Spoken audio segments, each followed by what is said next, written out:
Hello and welcome everyone. Thanks for joining in this AI engineering course. So far we have covered LLM orchestration, in which we have seen how we can change the LLM responses. We have also covered AI agents. We have built a simple agent and an intermediate level of agents with tool calling and agent loop. So now, as promised, we will not be only covering the basic AI engineering concepts, but we will be also building our programs so as to make them production ready as much as possible. In the previous program, if you have followed along, you must have seen if the API can go down, then our program will crash. If suppose the AI agent is stuck in the loop, then it will silently burn your budget. So there is no cost tracking, there is no timeout handling. So in this session, we will use the same program, but we will harden it. From the end user perspective, the program will remain the same, but there will be engineering safeguard built underneath it. If you have seen my previous videos, well and good, you will understand all the concepts very easily. But suppose say you have not gone through it, then don't worry. I will briefly touch upon the program which we have covered previously so that you can follow along very easily. So let's quickly jump to the slide where we have mentioned all the things which we are covering in today's session.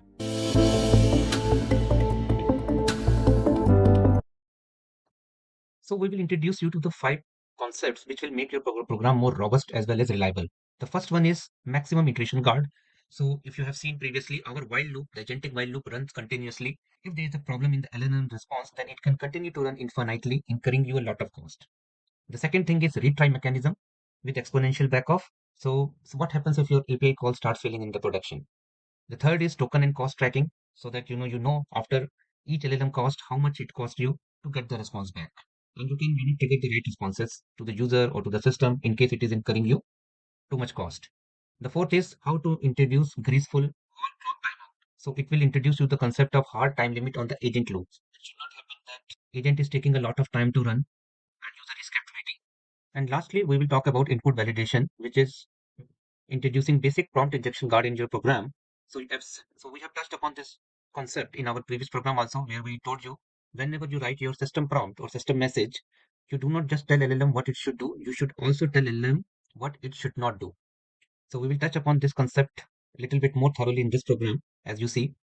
And finally, the bonus, which is structured logging, replacing print with Python logging module for timestamps, log levels, and monitoring integrations. So this will be adopted from the next program onwards. We will not be covering in this session as it is not strictly related to the reliability and robustness of the program. So yeah, let's start with the first problem statement, which is infinite agent loop. So what happens if the LLM never stops? So in our previous program, it was the LLM which decides when to stop by not making the tool call. Let's quickly revisit our program to see what is happening. So yeah, I have created a new folder, and I have already created the environment file, environment variable file, and I also created a new Python file, which is reliable intermediate agent, and I copied the code which we have developed in the previous session so as to make the things faster. Now let's quickly go through the project once more to understand it. So what our program is doing, suppose say the user asks, give me the puzzle. It first checks that the puzzles are available in this puzzle dot text file. There are currently only 3 puzzles. And if the puzzle is present and it is not already provided to the user, then it will provide to the user. So for that, we have 2 functions. One is this get available function, which checks, and this is called by LLM as a tool and checks which puzzles are available. And the second thing is this get puzzle function gives the user back the puzzle if the puzzle is already available. And you see, like, this is the tool schema which we have created in order to pass the tools to the LLM. Then this is the system prompt. It is checking if the puzzles are available. So first it is calling the first LLM call is calling the first function. And if the puzzle is available, then the next time it will call the get puzzle to give user the puzzle back. So this is all this function is doing. If you want to understand it more, as I said, you can always go through the previous session. Right. So now in this program, if you remember, so this is our agent loop. So in the agent loop, we are calling the LLM, but the chances of LLM running continuously infinitely is not that much because it is reading from the puzzle text file. And in the first call, the second call, it is providing the puzzle. And in the third call, when it sees the user objective is met, it just returns from here. Or there's a break statement in the while loop, right? So there is no, because after that there will be no tool call. So it is just returning the message that there is no further tool is available and user objective is met, right? So just let's run it quickly so that you can understand once more. Let me just run reliable intermediate and then py. So yeah, it is asking me for the puzzle. I will say give me a puzzle. So if you see here, first it called the get available puzzle. It found out that all the 3 puzzles are available. Then it called the get puzzle tool, which is a function again, and it returns one of the function. So in this kind of, scenario, the chance of LLM executing continuously is, so this is why we will introduce you to a new function which checks the quality of puzzles before returning to the user. And this quality check is performed by, let's say, some other LLM, and it gives you the quality score. And if the quality score is less than the certain threshold, then it will ask you to, return you some other puzzle. So in this way, it could happen that, your program will keep on running continuously. So let's try to replicate this scenario. And let me just quickly introduce a new function, which is validate puzzle. So this is a new function, all right? So now, as we have introduced a new function, now let's see what it is doing. It is just returning a random score. Because we have not introduced any complicated logic here, so it is just returning a score between 3 and 6, right? So, but minimum threshold we have kept it 7 by 10, which we will see soon, and it will just return you with number between 3 and 6. So if we have, added a function, we know that there we have to do two things. We have to add the code for the in the tool schema.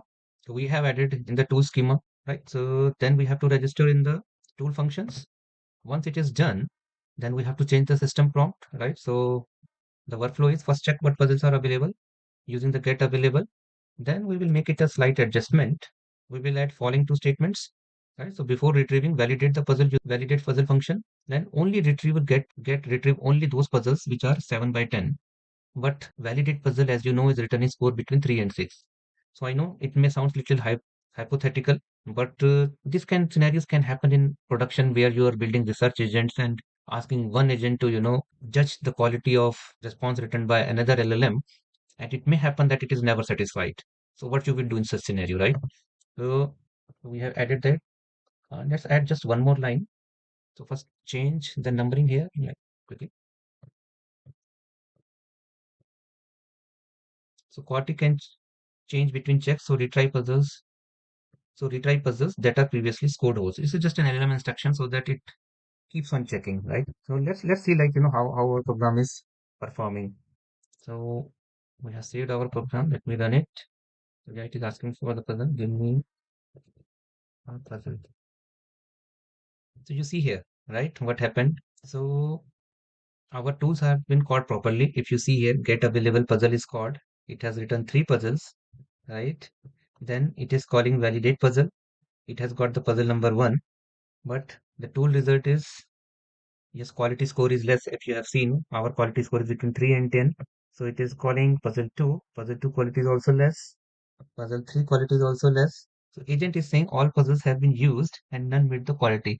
Now here you see, like, our LLM is sharp enough to understand that all the three puzzles have been called. There is no further puzzles are available. So it has not called this loop again, and it has not suggested. So it has not suggested at this line when it is giving the response back to again call the tool. So this is why our the new advanced LLMs are intelligent enough. They have a proper reasoning, like, there's no need to call the message.tool calls again because all the three puzzles we have used, and it knows like there are three puzzles available. There's no need to call it again. So it is automatically, breaking it down here. So our while loop is not running continuously here, right? But you may get the idea. This may not happen in the production in all the instances, right? So even though our program has, exited gracefully here, but let's try to make some changes so that it can never break, right? So what we will do, we will introduce the concept of iteration, max iterations. So before our while loop, we will introduce the concept of iteration and max iteration. So if the iteration is greater than max iterations, we will introduce these two lines. And yes, I think it is mentioning properly. So we are printing that agent loop exceeded the max iteration. We are returning a proper statement that I'm having trouble retrieving the puzzles right now. Please try again later. So we have introduced a return statement. Till now there was a return statement only here to break the loop. Now we have statement available here also there where we are breaking the loop. So that's all. This is all what we are doing here to prevent the infinite while loop. The simple line basically just check the number of iterations and introduce some maximum iterations. The maximum iteration we have introduced as 10 as of now. But it depends. You want like, it should not happen. Agent keep on running continuously, right? The LLM calls should not be happening continuously. So this is the first concept. I hope you get it. Now, yeah, now let's move to the second concept, which is API failures. So as you mentioned, we have seen here, we will, retry with exponential back off if our API calls are failing. The LLM calls, right, can fail for many reasons. So some are temporary, which are worth retrying, and some are permanent. For example, if the problem is on the server side, we should be retrying it. That could be temporary network issues or server side issues. But if the problem is at our end, API key is wrong, model name is wrong, bad request, then it will fail always. So let's handle all these scenarios without handling. As it is mentioned, a bad API key gives user an ugly Python stack trace, 20 lines of code, which is not the best way your program should run in the real world environment. So let's see what we can do here. So we will introduce a new data structure just over our agent loop, right? So if your API is failing because of these errors, we know that they are non-retriable because the fix is needed at the user end, not at the server end. So right now it is giving me this error. Let me just add a quickly import statement which is missing light LLM. The error is gone. And now let's introduce a new concept which is called calling the LLM with the retry. So I will introduce a new function here. Again, I think, okay, some error. Yes, so we have to introduce import time here also. Yes, import time. It is rightly mentioning. So yeah, so we have introduced this new function. We can do multiple attempts to call the LLM. Before explaining you here, let me quickly, first make the change where we are calling the LLM, right? So inside this agent loop, we are calling the LLM here, right? Now, if it is API is failing, it will crash here. So instead of calling the API directly here, we will call this function, right? And it is correctly giving me, we have to pass the messages. So for whatever messages we have built as well as the tools. And whenever our program will go through the agent loop, instead of directly calling the LLM, it will execute this function. So here there are multiple attempts. So there is a for loop which we have introduced, which will go through like value 0, 1, 2, because maximum is 3. So it will call it, and suppose say there is an error, right? Suppose say there is a non-retriable error, fail it, it will print it and return a none statement. So, but suppose say if there is an any other failure except this. So what can be the other type of failures? I think we talked about it briefly, but let's quickly go through our document which explain it here, right? So these are our failures. If you see here, we can have 429 failures where LLM received too many requests from your code and it exceeded the rate limit. So you may definitely want to retry it. Similarly, there can be server error, bad gateway error, server unavailable error, timeout issues, or for all of this, you basically retry it again. So for all those exceptions which are caught here, what we are doing, if our attempt is less than the max retry minus 1, means 0 to 0, 1, and 2. So we are introducing a wait period, which is 2 to the power of attempt. First it is 0, then it should be like 1 for 1 second, then 2 second, then 4 second. Note then it is double star, so it is 2 to the power of whatever the value attempt carries, right? We are printing some message like there is some error happened. We are retrying it in this second attempt out of multiple maximum retries available. And then we will go for the sleep, and then basically our program will, the for loop will run again and retry it. If the maximum attempts have run and still we are not successful, then we are printing all attempts failed and we are returning none, right? So in case of failures, we are returning none. So let's introduce the one statement here. What happens when the response is none? If the response is none, then we will just simply returning, we will just add the return statement, right? So sorry, I am retrieving the puzzle now. Exact the same statement which we have, got when the call failed previously, right? So in this way, if you see here, we have handled the error, and in case anything happens, then we have handled the situation gracefully. So in summary, this function call LLM with retries all what it takes to handle the API errors gracefully. We have not done anything too much sophisticated, but it will be able to, work properly in your production system. So remember that, if errors are failing because of the server issues, we are trying with exponential backoff. So If you have seen in some other systems like Gmail, if Gmail is not able to deliver your email, it tries after a few seconds. Even after a few seconds not trying, then it doubles the time period, right? So it's exactly the same thing which we are doing it here. That's all. That's all about handling the API failures. Now let's move to the third topic. So the third concept is the cost tracking, right? You should be knowing what you're spending. Each LLM costs some money, right? So if the agent loop is making multiple LLM calls, in our case, it is quite fixed. We are just checking, validate, and getting puzzles. So 3+ calls are there, but it can happen in production systems. Suppose say you're checking the quality of research agent and the quality is not as per the mark, as the example I have given earlier, then your agent can run multiple times continuously and it can incur you heavy cost. So let's see how to handle that. So here also we will be introducing a new function. We define some cost, right? So GPT-4 minimum cost, the LLM which we are using for our program, it cost 15 cents for 1 million input token and 60 cents for 1 million output token. So this is a simple function which we have introduced, which is, calculating the total cost. If you have seen here, the total tokens which we are getting here, and then the cost as per, the prompt tokens, the input tokens multiplied by the input cost and completion token output tokens multiplied by the output cost, right? So this is very simple way to get the overall cost which we are incurring. So, and we are just printing the result here. So how to call this function within our agent loop? Everything will go inside this agent loop. But before calling this function, we have to define, these variables. So let's see how to and where to define these variables within agent loop.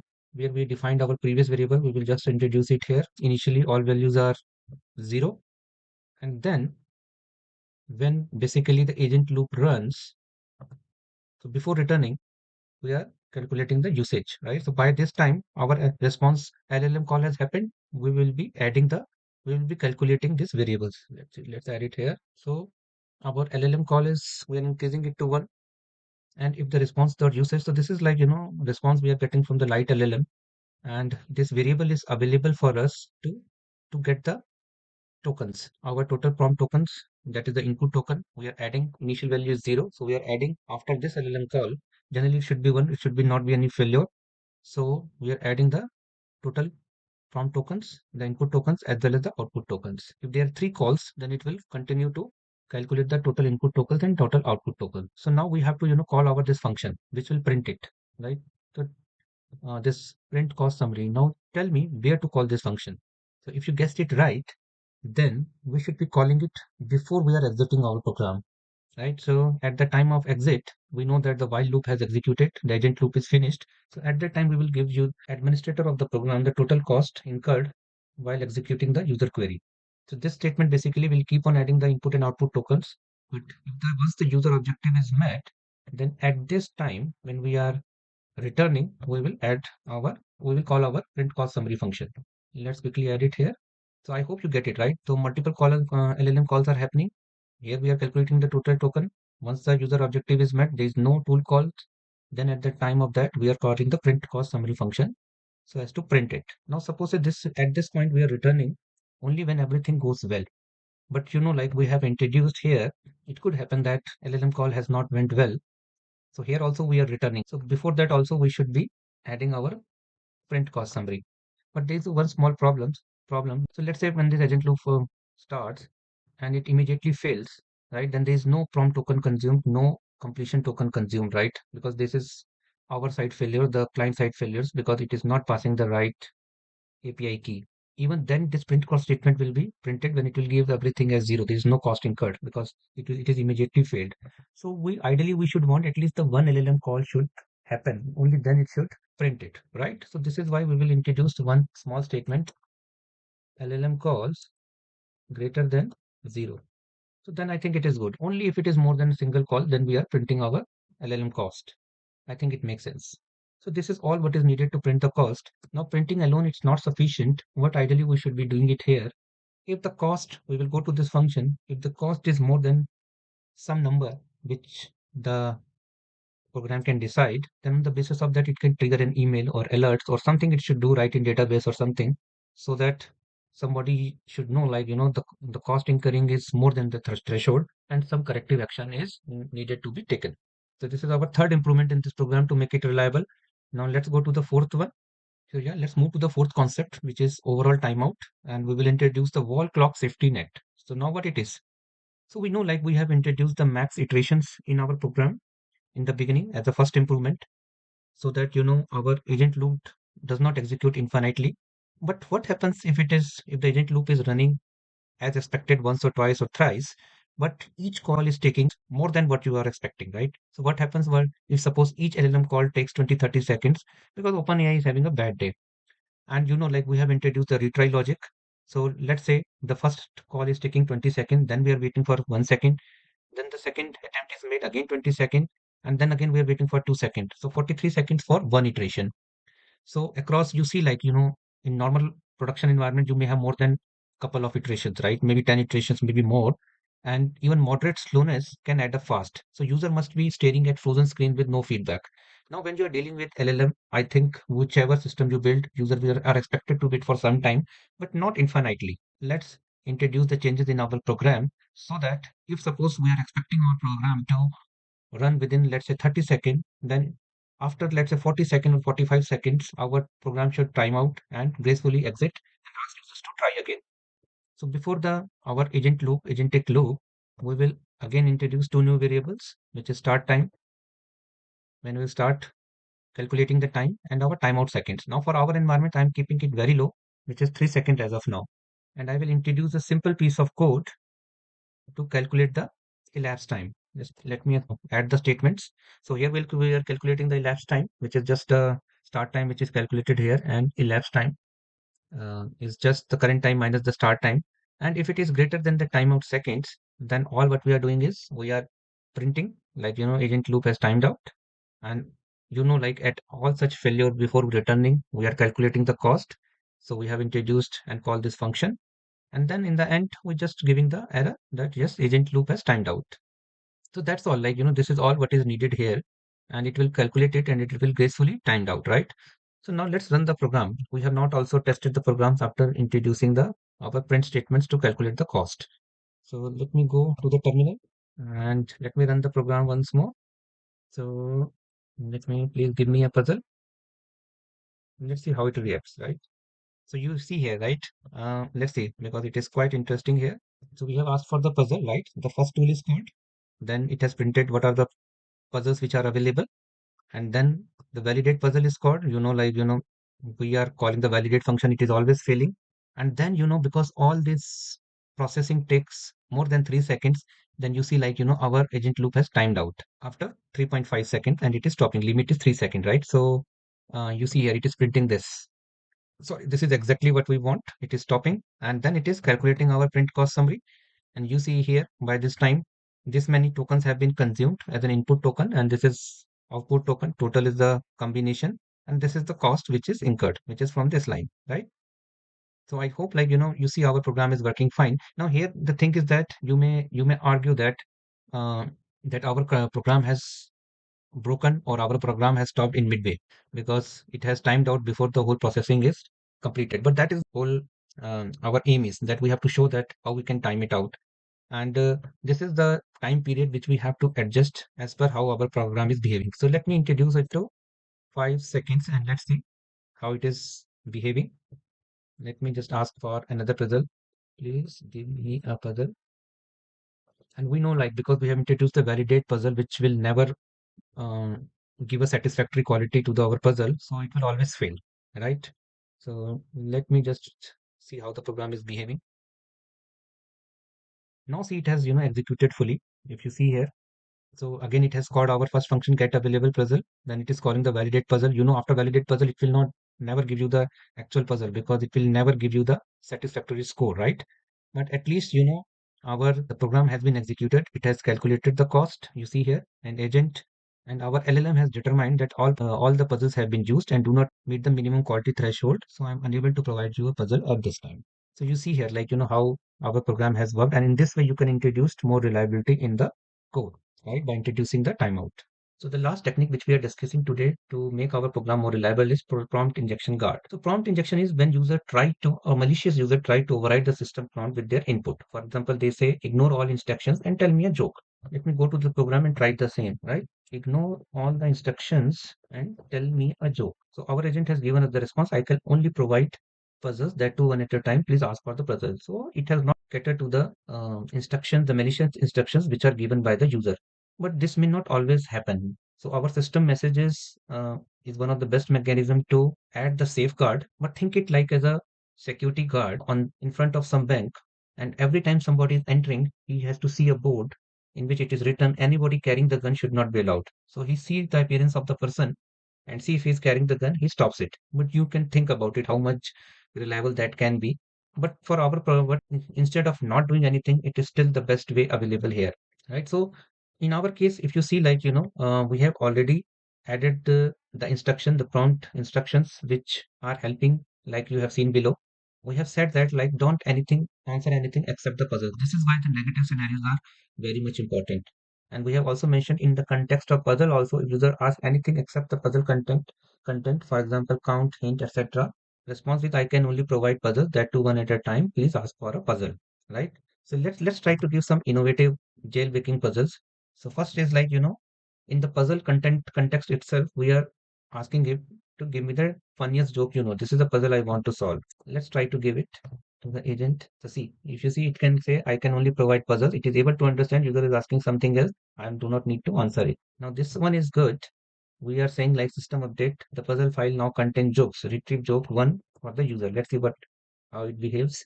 So see, it is able to understand like, that I can only provide puzzles that do one at a time. Please ask for a puzzle, right? So whatever innovative ways I'm trying, our program is handling it gracefully.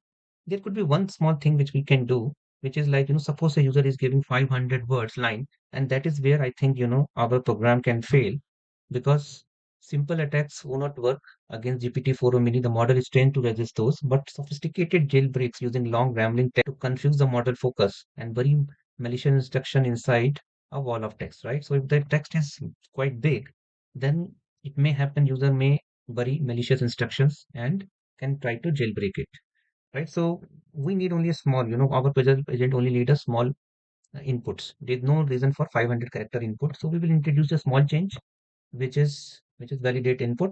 You see here, we will go in our program just before the agent loop. We will introduce here a new function. We define the maximum length, which must be, let's say, 100 character, and we are validating it. If the user input is more than 100 characters, then we say like input is too long, we are filling it. And this is the first line which we will add in our run agent loop function. So we are validating before doing anything else, right? So if you see here, we are just validating it, and if there is a validation error, then we are just returning it, right? So suppose say the statement is quite big. Let me ask something more than character. Let me ask all the three things, right? Let me see what it does. And as one line, and let's see what it does.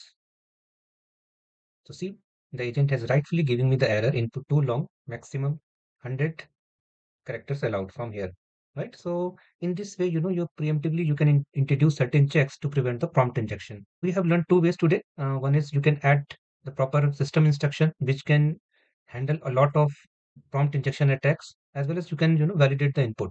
Now these are not the only techniques, there are certain other techniques, for example delimiter strategy. So what is done, let me just quickly show you.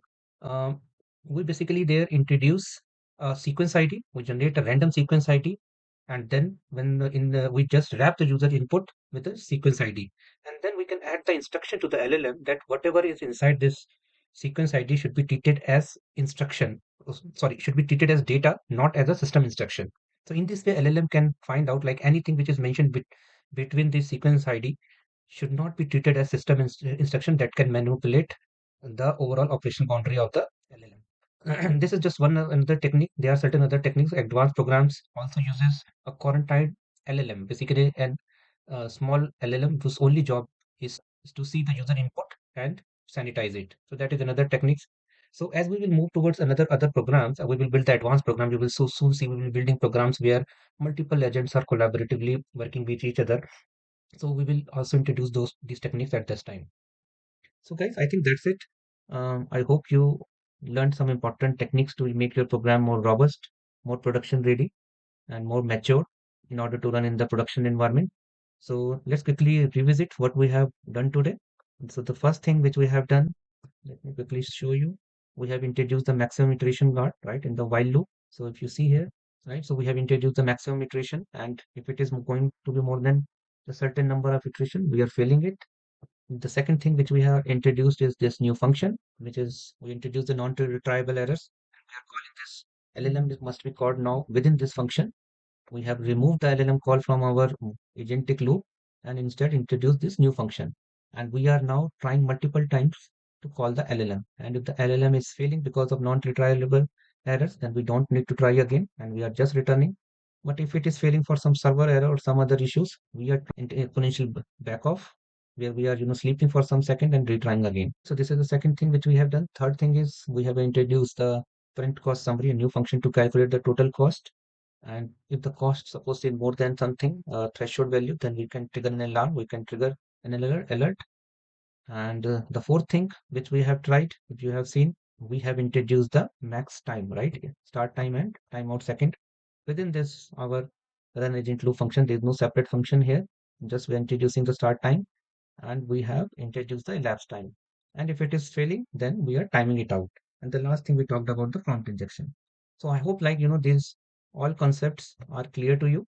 And if you have any other questions, please give me a comment. So thanks for joining today's session. Have a great day. Bye.